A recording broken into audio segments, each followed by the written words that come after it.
Eh bien bonjour, donc on se retrouve pour une nouvelle vidéo, donc en compagnie de mon arrière-grand-père, donc voilà, qui vient de fêter ses 90 ans.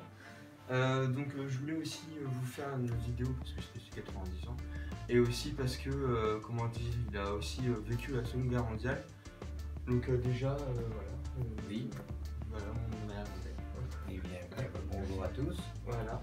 Alors on va commencer tout de suite. Alors quel âge avais-tu lors de la Seconde Guerre Eh mondiale? bien, lorsque la Seconde Guerre mondiale s'est déclarée en 1939, j'avais 11 ans. D'accord, ok. Et tu étais où? J'étais à Quimper, je vivais chez mes parents. D'accord, et t'avais, comment dire, tu voyais des gens, enfin tu voyais des Allemands arriver, tu voyais Après, quand la déclaration de guerre a eu lieu en 1939, la France a fait la guerre contre l'Allemagne, mais malheureusement, elle a été battue. Les Allemands ont donc envahi la France en 1940 et ils sont arrivés à la fin 1940 à Quimper. et ils étaient gentils, je vous en Alors, rencontrais, non, quand ils sont arrivés, ils étaient plutôt agressifs. Ils n'avaient qu'une seule chose, c'est de se gagner la côte. C'est-à-dire, ils voulaient aller à Audierne et à Douarnenez pour empêcher justement que les soldats français ne s'en aillent en Angleterre à l'époque déjà pour fuir l'armée allemande. D'accord, ok. Voilà. Et ils t'ont demandé quelque chose de... Non? Non, ils ont demandé non.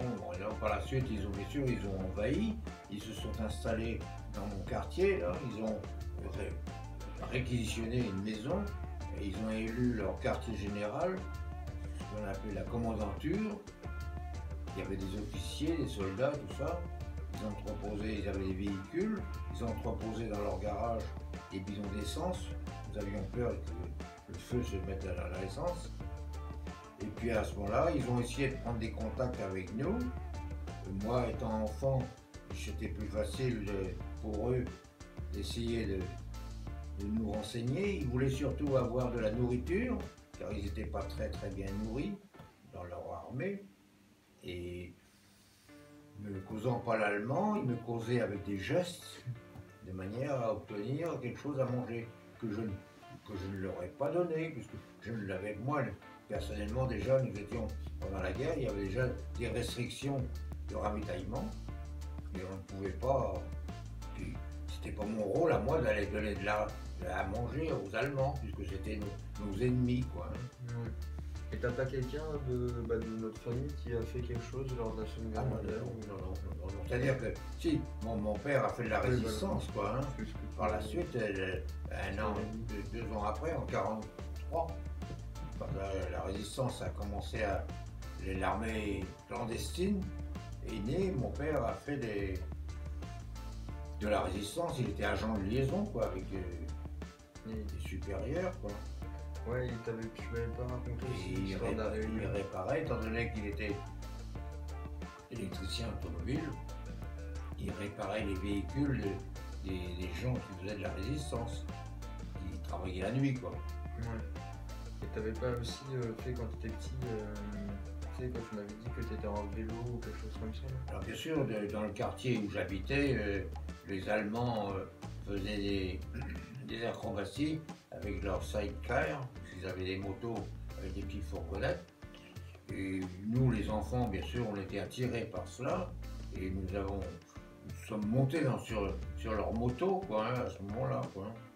Et il t'avait pas fait faire un tour, ce que tu m'avais dit Que il t'avait fait faire un tour là Oui, dans la rue, derrière chez nous, là, nous avions une impasse. Nous étions montés sur le sidecar, dans le sidecar. Ils faisaient des acrobaties, quoi. Ouais. Ils prenaient des risques. Ouais. Et je suis bien sorti. Ouais.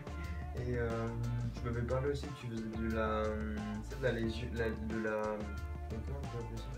De la liaison par lettre, quelque chose comme ça. Là. Ah oui, alors oui, bien sûr, parce que comme mon père faisait de la résistance, que les enfants sur les routes n'étaient pas arrêtés, pas toujours du moins, n'étaient pas arrêtés par la police allemande, j'étais envoyé par mon père porteur de lettres. Pour aller d'un endroit à un autre, je prenais un vélo, je faisais 15-20 km en vélo dans les environs de Quimper, et puis j'allais livrer la lettre que je camouflais dans ma chemise. Quoi. Tu l'as camouflé comment avec Ouais. Tu l'as camouflé comment ta lettre? Ben, elle était attachée dans un petit sachet, quoi. Une enveloppe, quoi. Une enveloppe. En dessous de ton. En dessous de ma chemise, quoi. Mon pull-over, quoi. Mon blouson. De manière à passer.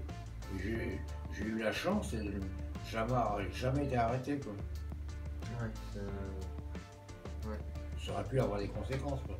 Ah bah oui, c'est sûr, en étant consulté. Ah oui, parce qu'à ce moment-là, ils m'auraient demandé, comme j'étais jeune, est-ce que j'aurais pu résister aux questions en disant non, non, non, je ne sais rien, ou alors oui, c'est mon père qui m'a dit. Alors évidemment, à ce moment-là, mon père aurait été arrêté, quoi, à ce moment-là. Ouais. Et qu'est-ce qu'il faisait, ton père? Tu m'avais dit qu'il faisait des réunions, des choses comme Alors ça. évidemment, mon père recevait à certaines heures de la journée des chefs de groupe de résistants qui étaient dans la nature à 10, 12, 15 km, 7, 5, 6 km autour de Quimper, dans des petits villages, et qui organisaient des mouvements de résistance. Et alors chaque chef se réunissait, alors, pas toujours au même endroit bien sûr, mais de temps en temps, ils se réunissaient dans la salle à manger de mes parents. Donc, Et malheureusement, une année, à la fin, presque à la fin de la guerre, dans les derniers 6 mois de l'année de la guerre, il y a eu une réunion chez moi, et ils étaient 7 ou 8, ils ont été arrêtés, ils ont été trahis par un Français qui collaborait avec l'armée allemande. Et ils ont tous été arrêtés, envoyés en déportation. Et il n'y en a que deux qui sont revenus. Donc, dans ton père. Non, mon père n'a pas été déporté, il n'a pas été arrêté. Et c'est pour Parce ça que que... mon père a été réquisitionné par l'armée allemande pour D'accord. réparer les véhicules allemands, quoi. Ouais. Ouais, du coup, ça faisait... Alors, du coup, il a été épargné, quoi. Ouais. Parce que mon père travaillait pour l'armée allemande, c'est par obligation, Oui, pour l'armée Todt qui fabriquait le mur de l'Atlantique. Toutes les casemates qui ont été construites le long de la côte française.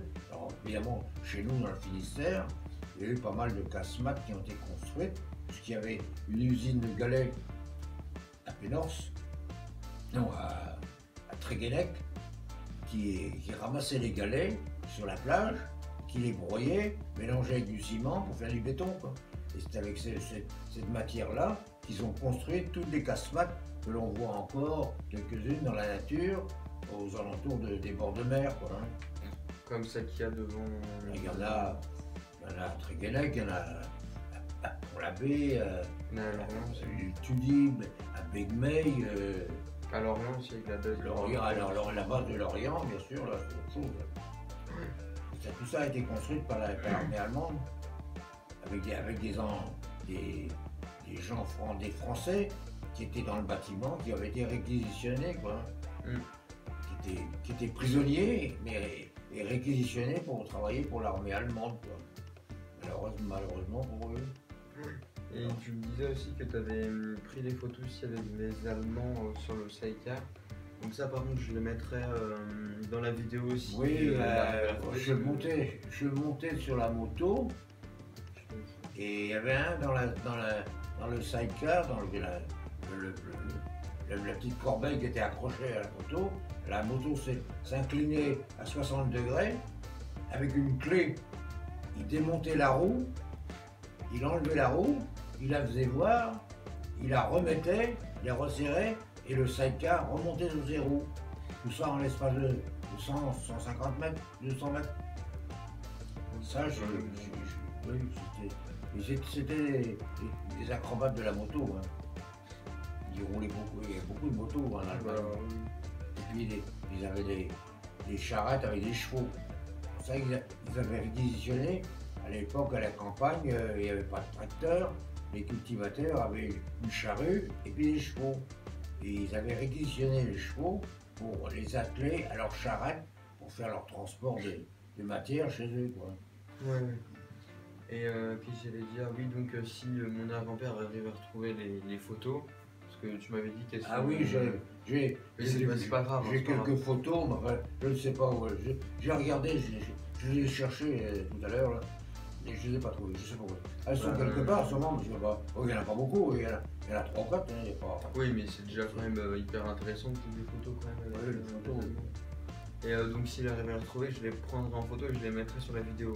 S'il arrive à la retrouver, parce que je ne sais pas quand cette vidéo sortira. Donc, Ce qui m'avait frappé, c'est de voir les Allemands, quand ils étaient en décontractés, ils étaient en tricot de corps, et sur leur tricot de corps, il y avait un aigle, les ailes ouvertes, avec dans les serres, la croix gammée. la croix gammée, quoi. Hein. C'est vrai que c'est un peu... Un jour, il y en avait même un qui avait voulu m'en donner un. T'aurais dû le prendre. Oui, mais je ne l'ai pas pris. Bah si, c'est pas toi qui tu l'avais pris, embêtant mais parce que- après tu l'avais sauvé, elle avait Oui, voulu. parce que je ne voulais pas Vas-y, raconte-nous ça. être pris pour un collaborateur. Ah, mais, non mais raconte ça, tu sais que comment dire, quand tu avais pris le t-shirt là qu'on t'avait donné, bah, ton père te l'avait Mon pris. père m'avait dit non, faut que tu le rendes. Alors je l'avais rendu un Allemand, il s'appelait Otto, je me rappelle. Otto, un blond. Bon, c'était un garçon qui avait, à l'époque, qui avait 20 ans, quoi, hein. Parce que l'armée allemande, c'était que des jeunes, hein, beaucoup de jeunes. Il n'y avait pas beaucoup de vieux. Hein. La moyenne, je crois que c'est... Non, je me suis trompé. Ah, la moyenne La d'âge, moyenne d'âge dans c'était l'armée du débarquement, c'était 22 ans, je crois. ouais, 22, 23 ans. 22, ouais. Et Oui, ils avaient même, à la fin de la guerre, ils avaient même embauché des gosses qui avaient 14 ans. bah oui, ça c'était les... Ah, ils étaient habillés Les jeunesses en allemand, là. Ouais. C'était triste de voir ça. Bah, Ouais. on a vu ça après, nous, parce que Bah oui, sur le moment, on les voyait pas. Hein. Et c'est vrai que c'est quand même un peu... Bah, je suis content que tu racontes tout ça. Et t'avais pas un livre avec ça, avec des journaux J'ai des journaux de. Tu les as, là des journaux de l'après-guerre, oui. Tu les as là Je les ai là, oui. Tu pourras Bah, aller les Oui, chercher. mais je te les ai fait voir, je pas de les faire voir. Oui. Ouais, mais tu pourras aller les chercher maintenant ou pas si ça te Oui, dérange si tu pas. veux, oui. oui, Ouais, oui. ok, ça marche. Bah, on Ah, va... tu coupes ton truc là. Ouais. On se retrouve après. Là, on a des... Là, lundi 6 septembre 1943. Ah oui, c'est ça. Je vous le prendrai en photo et après, c'est des originaux. Hein. Ah oui.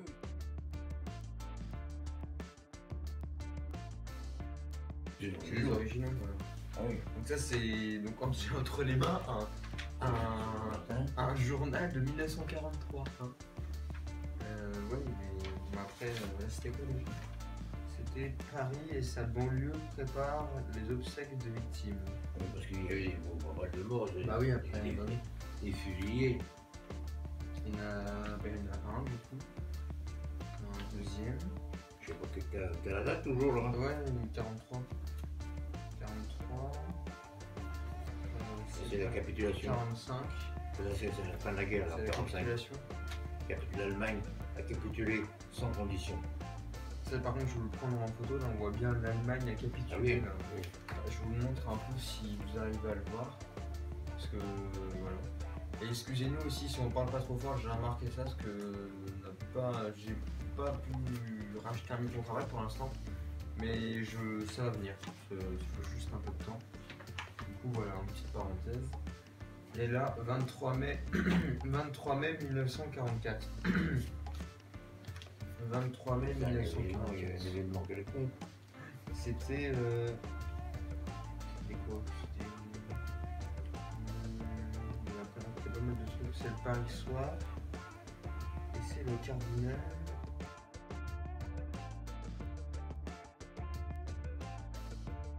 Si. Moi je ne vais pas tous les ouvrir. Aussi celui-là. Alors attends, je fasse gaffe. Parce qu'à l'intérieur, il y a peut-être des histoires.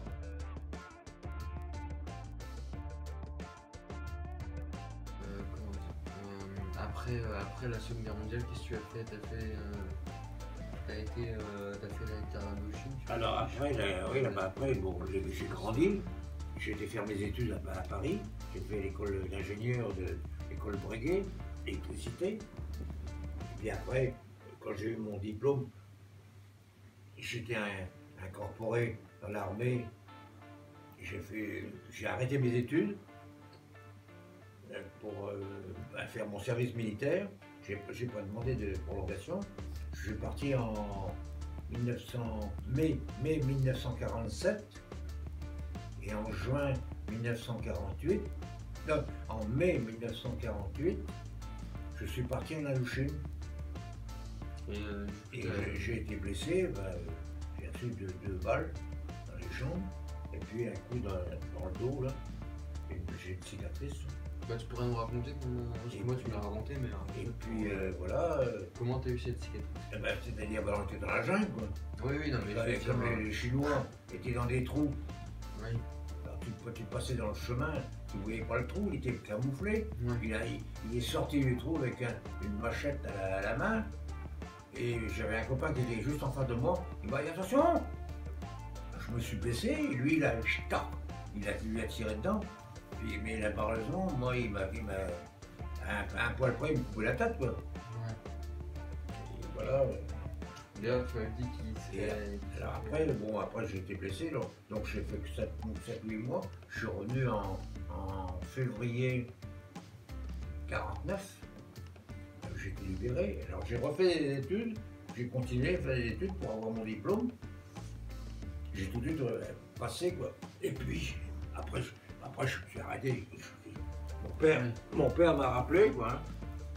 Et t'avais, comment dire, t'étais quel. Ça c'était à Vitré ça. Et t'étais quel, comment dire, tu faisais quoi dans l'armée? T'étais pas tireur d'élite, tu m'avais dit, je crois, quelque chose comme ça. Sûr? En Indochine, t'étais pas tireur d'élite? Si, oui, parce que là, quand j'avais passé, là, quand j'étais, je suis là, toi. À Vitré. Alors, à Vitré, là, on avait fait le championnat de France de tir, quoi. Et j'avais fini 3e, j'ai eu une médaille en bronze, là. Et par la suite, on m'a demandé à ce moment-là si je voulais être tireur indépendant, quoi, comment ils appellent ça. J'ai accepté et je suis devenu tireur d'élite quand j'étais en Indochine. Ouais. C'est-à-dire que j'avais un fusil avec un trépied. Oui, et puis des lunettes. Une lunette, quoi. Et alors j'ai fait des cartons, quoi. Hein. Voilà, je pense que je t'ai donné quelques détails. Ouais, je pense, ouais. Bah, j'espère que ça vous aura plu, que je vous ai montré un peu la vie Je vous de remercie. mon papy, puis que je vous ai montré un peu Et ce qu'il avait fait. je suis un survivant, je reviens de la C'est guerre. un résistant. Un résistant, enfin, façon de parler. Ouais. Oui, enfin voilà. Oui. Du coup, j'espère que ça vous aura plu, puis nous on se retrouve dans une prochaine vidéo.